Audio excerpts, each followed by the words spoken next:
SIT చట్టాన్ని గౌరవించలేదు.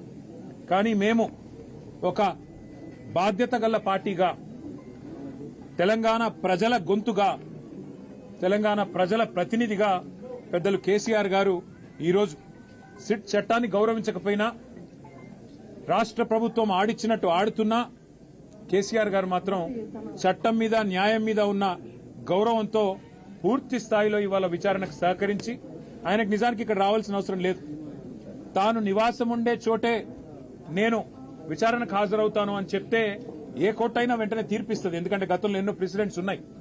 కానీ కేసీఆర్ గారు మాత్రం తాను ఏ తప్పు చేయలేదు కాబట్టి, మేము ఏ తప్పు చేయలేదు కాబట్టి నిజాయితీగా ఈరోజు వారు రావాల్సిన అవసరం లేకున్నా, అవసరమైతే న్యాయస్థానాన్ని ఆశ్రయించే అవకాశం ఉన్నా, చట్టాన్ని గౌరవించే ఒక రాజ్యాంగబద్దమైన పదవిలో ఉన్న గౌరవ ప్రతిపక్ష నాయకుడిగా, తెలంగాణ తొలి ముఖ్యమంత్రిగా, గౌరవ ప్రజాప్రతినిధిగా వారు ఈరోజు సిట్ కి సంపూర్ణంగా సహకరించారు.